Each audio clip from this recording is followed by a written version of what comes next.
A very talented Kai Ellice-Flint, Carla. A great matchup. We're starting off with Sawyer, though, the former world champion. And this, by the way, his second ride already has a 4.33.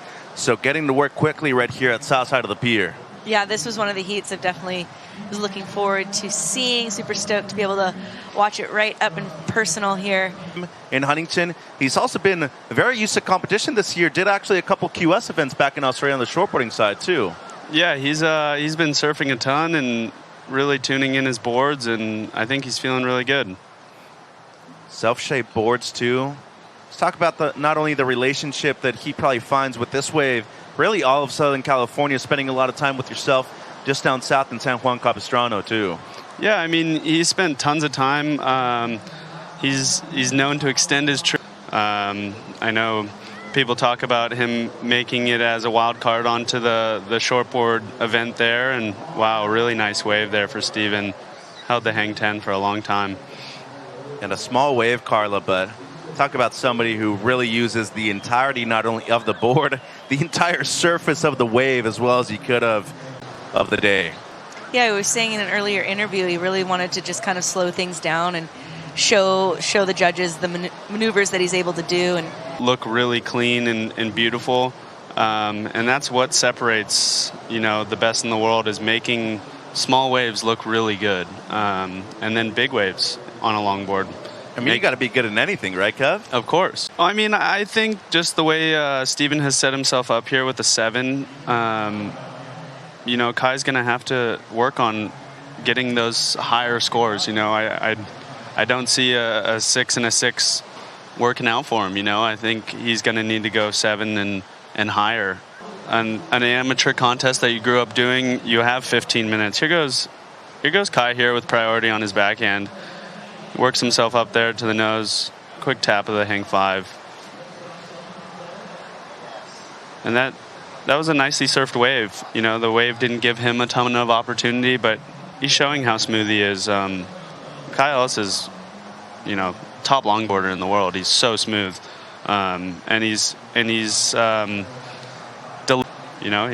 got what it takes to do anything that he wants to do. The issue is he's coming up against a red hot at the moment S.Sawyer, who just seems like he cannot put a single ounce of water out of place in this one. And how about this, Carla? I think we saw, as we'll see right here, it goes to the left, gets the quick steps up to the nose, and then holds that 10, maybe tight 5, considering the angle, and then into the whitewater again with a really nice drop knee turn there, and then rebounds the right water at the end. This is going to be a really solid score. It's really funny to me that there is that camaraderie sense, but at the same time, you have to go out there and to be able to perform at any given moment. Meanwhile, the answer back by Ellice-Flint, it should help him. 3.5 on his last, Carla. Looking for a 9, and that is without the answer of Sawyer, who is still looking to improve on the 5.5, and it seems likely at this point of the heat, too. Yeah, I mean, this is a great wave for Kai. This is going to help build that confidence like I was talking about before, and I believe we'll go into the replay here. We got Kai, kind of similar, kind of holds back into that steep part, lets it set up, but then gets that really critical 10 there, almost like wiggling through it, and then he's going to try to get that. He gets a second 5 here. Wave really starts to peter out at the end here as he tries to maintain the speed. Kevin, your boy out there right now, S.Sawyer, truly competing the way he's looking to do so. Looking to improve on a 6.67 as his low score. And gets the 5 right there. That wave going to close out, though. It doesn't seem like how many waves he's caught so far, Kev, as we look at Ellice-Flint on the ride on the right. That was a nice wave for Kai. Ooh. Throwing out the tricks. Yeah, I think that will go into his top wave. Yeah. Just with the critical nature, there was a bit of bobble there, but Kai, no bobble, really smooth there. This one was during the break, so this is going to be a decent score as well. It looks like it may have dropped down as like a 3-1. Yeah, small score for him. So at the moment, needing an 8.6, Kevin, but this one way better, as you were mentioning. I think that's a really well surfed wave for Kai. I don't think they've seen a hang heels today. Right in each other's faces, huh? Ooh. That was intense.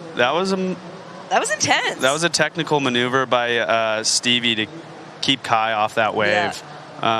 Whether that's going to improve for him, it's not. I don't think that comes in near as 6.67. If you don't use it in that situation, you're going to find yourself in trouble. And if you're in second priority, though, I mean, what Ellice-Flint was able to do at the pressure at that point, right, Kev? I mean, he did his job at that point. Yeah, he made it so Steven couldn't capitalize on that wave. I mean, it might have been a better... At the Longboard Tour here next year, and potentially representing the Africa region on the Challenger Series too. Oh, and that was an interesting moment right there. Yeah. Ellice-Flint had unconditional right away with priority, and Sawyer nearly dropped in on him going left. So once again, priority, you have unconditional right away, and the surfer with second priority has to let you go regardless of it being a peak.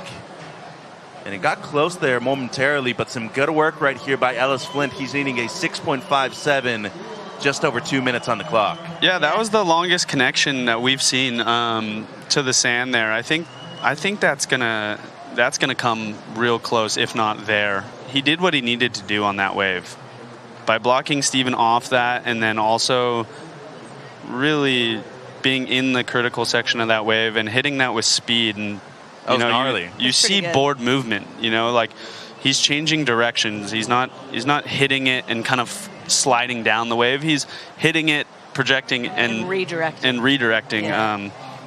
I think Steven's in a spot here where he needs to get a wave. Scores drop, as you mentioned. He's looking for a 6.57, Kevin. Looks like he's done it. He's gotten a 6.87, so he's now moved into the lead with 30 seconds remaining as he's up and riding. Steven's going to be... Now in second with priority, needing a 6.98. Hands need to leave the rail before the buzzer sounds. And this wave will count. 6.98, basically a 7, what he needs. Up to the nose right there. That's a tight 5 for Sawyer. And looking to get something in the mid-good range on this wave right here. Won't be making the connection. But boy, he gave it all he could on that one, Kevin.